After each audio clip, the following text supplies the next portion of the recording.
First thing to do is to bring the engine up to top dead center. I'm going to pull the spark plugs so that it rotates easier.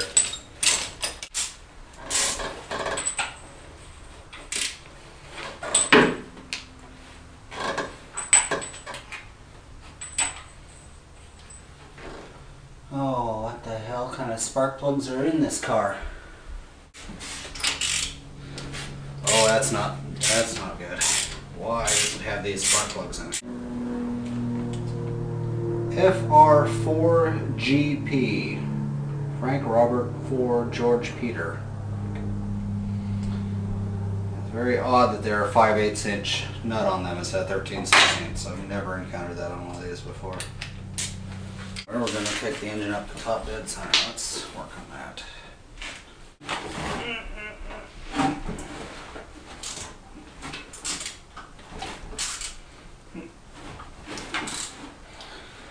Okay, we're almost at top dead center. Okay, according to the camshaft, that's top dead center. Let's see what the transmission says.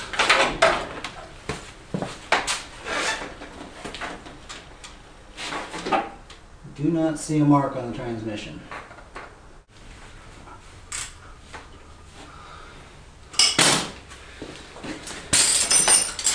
There we are.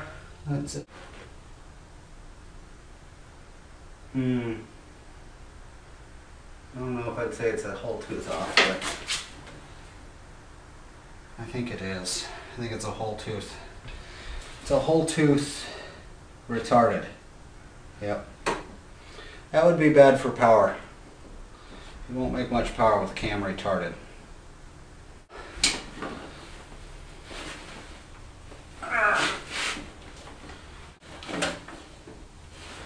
Okay. Ring belt is off. Don't need to move the camshaft right now. And I just gotta take all the bolts out of the camshaft there, pop it up, change it out.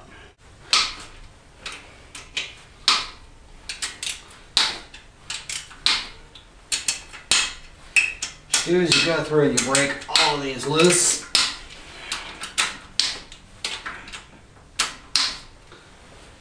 And then you've got to just kind of give them a half turn here, half turn there. You got to work your way across because some of the valves are under tension and some of them aren't. And if you don't do it just right, you can warp the cam. Granted, I'm not saving this cam, but I'd still like to do it gently.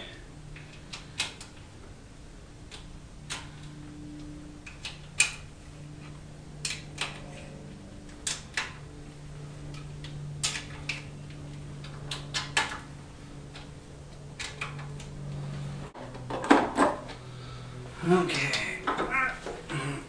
Now I'm going to have to use the impact gun to get this nut off.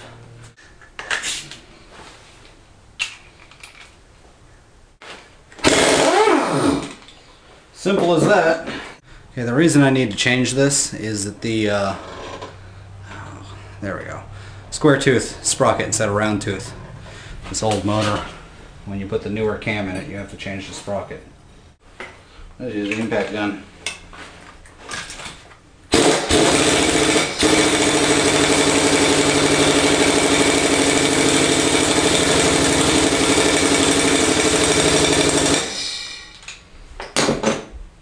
It's definitely tight now. You can generally tell where the seal used to ride. You want to put it back in that same spot. Pick something clean and make sure the bearing races are dust free, because get some dust in those bearing races, you'll chew up the aluminum in the head real fast. We want to install the cam as close to top dead center as possible. Oh, gotta swap out the rockers. Don't forget that. This is pretty simple. Just pick them up, collect them. These I'll show you the difference between these two. I've got new ones over here. See, the old slider rockers just got this flat spot, which on this one is not particularly flat, it's kind of rough. And on the newer ones, you got this wheel. Like a bearing, it just spins. So you got no... This is just insane friction going on right here. The only saving grace is that there's supposed to be oil up here at all times, but there isn't always oil up there. You got a bearing, it's a hell of a lot safer. It's also less drag on the engine. They make more power with a roller cam. So there's the last lifter, all nice and clean. Now I can put the camshaft in.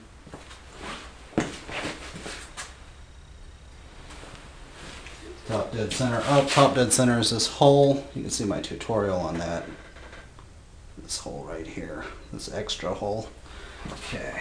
Seal already installed on the camshaft. This is significantly by far the easiest way. As long as it's square, you're golden. Take it down gently. There.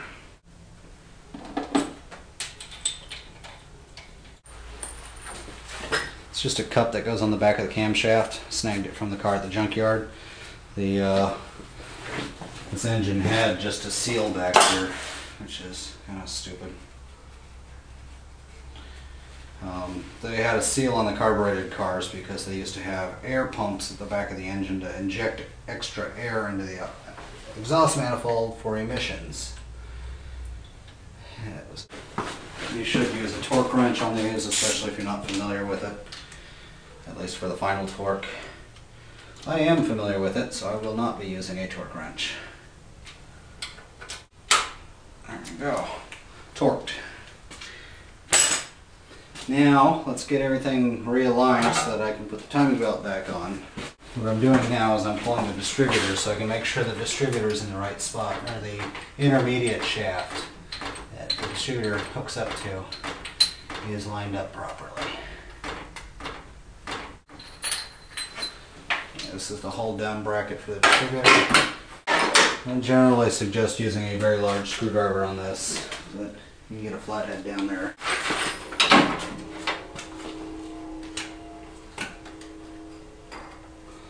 And it should just be a matter of getting this thing back on. It looks like it's off a little bit, so I need an 18mm wrench. Okay.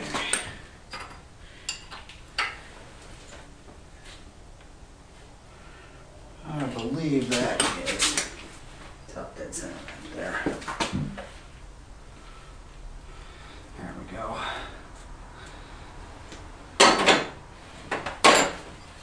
Timing belt tensioner should just let this belt slacken up.